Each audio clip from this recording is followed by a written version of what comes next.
네, 반갑습니다. AP투자연구소입니다. 8월 7일 오늘의 마감 증시 같이 한번 살펴보도록 하겠습니다.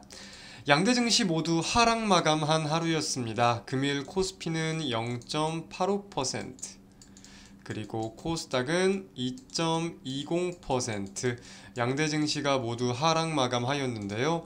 실상 분봉상 흐름을 체크해 본다고 하면은 코스피의 경우는 그래도 보합권 부근에서 유지를 하려는 움직임을 잠깐 보이기도 하였지만 오후장 들어서 12시를 기점으로 낙폭이 확대되었고, 코스닥 같은 경우는 오전 중부터 낙폭이 계속해서 확대되면서 2%가 넘는 급락세를 보인 하루였다라고 좀 정리할 수 있겠습니다.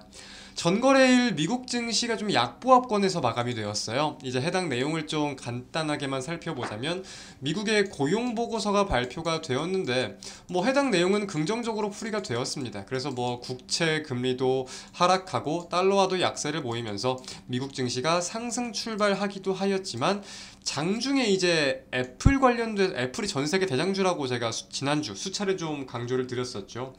애플의 매물이 좀 많이 출회가 되었던 점, 아이폰 매출 부진, 실적 발표에 대한 내용들, 이런 다양한 내용들이 좀 있었는데 그 내용이 증시를 끌어내리기도 했고, 해당 여파에 대해서 전반적인 차익 매물들이 많이 출회가 되기도 했습니다.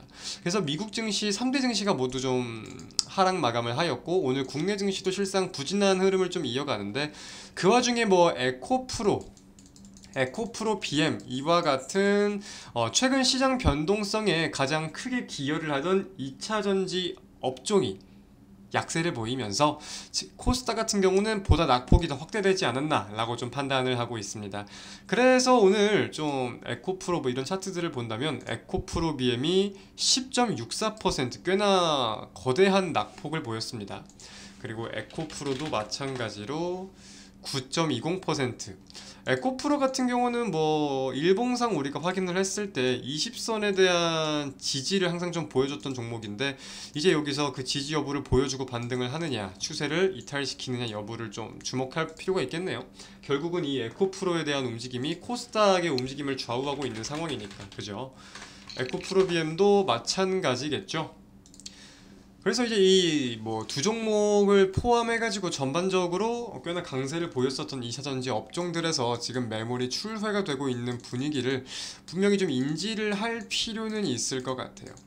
이제 여기서 나온 돈들이 그래서 이제 어떤 업종으로 순차적이든 공평하게든 분배가 되느냐, 아니면 현금 물량으로 갖고 있는 게 꾸준히 지속되느냐, 이런 여부에 따라서 증시의 방향성도 좀 갈리지 않을까라고 생각을 하는데, 거기에 대해서는 거시적인 이벤트들도 우리가 꾸준히 체크해 볼 필요가 있을 것 같아요.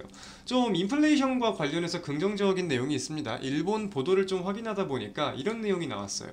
주요국의 기준금리가 3년 8개월 만에 물가 상승률을 추월했다고 합니다. 그냥 기준금리가 물가 상승률보다 높은 거죠. 그래서 이제 고강도 긴축에 따른 인플레이션 억제 효과가 점차 보이고 있다, 이런 보도가 오늘 일본에서 좀 올라왔는데, 이런 내용들에 대해서 연준이 어떻게 해석할지 여부를 좀 주목해 볼 필요가 있을 것 같아요. 한국 시간 기준으로 오늘 밤 9시 30분 미셸 보우만 연준 이사가 연설을 하고요, 동일한 시간에 라파엘 보스틱 여는 총재가 연설을 하기도 합니다. 그래서 꼭 이 내용에 초점을 두고 연설을 하지는 않겠지만, 결국 연준 위원들의 가장 주요시되는 발언, 시장에서 주목하고 있는 발언이라고 하면은 물가, 금리, 질릴 수 있지만 꾸준히 언급될 수밖에 없는 내용이잖아요. 거기에 대해서 이번 주에 이제 미국의 CPI와 PPI, 번역하면은 소비자 물가지수와 생산자 물가지수가 발표되다 보니까 이런 지표들에 대한 전망이 막 언급이 될 것 같다고 생각을 하지는 않아요. 하지만 이 지표의 중요성 정도라거나 현재 어떤 상황인지, 이 현재 기준 금리에 대해서 경기는 얼마나 타격을 보고 있고 물가는 얼마나 효과를 보고 있는지, 이러한 내용들이 언급이 되겠죠. 그리고 미국 증시는 거기에 대해서 변동성을 보일 확률이 가장 높기도 높을 것이다 라고 좀 해석을 하고 있습니다.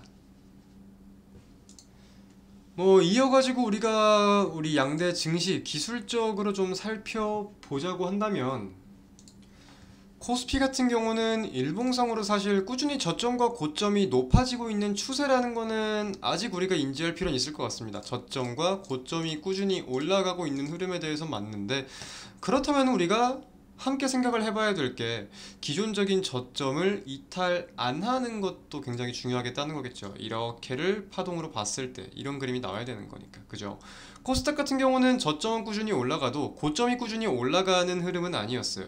그래서 동시에 우리가 뭐 주봉상 지지 여부까지 좀 본다고 하면은 코스피 같은 경우는 근래 들어서 이 20선 지지를 좀 꾸준히 보이고 있었는데, 현재로서 20선이면은 대략 2560포인트 가량 되는 것 같습니다, 코스피.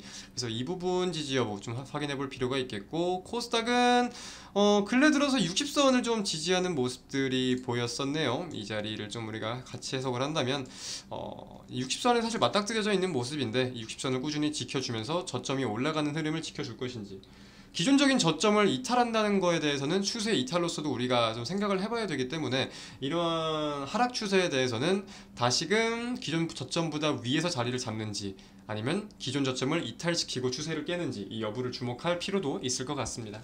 오늘 마감 증시는 여기서 마치도록 하겠습니다. 시청해주신 여러분 대단히 감사합니다.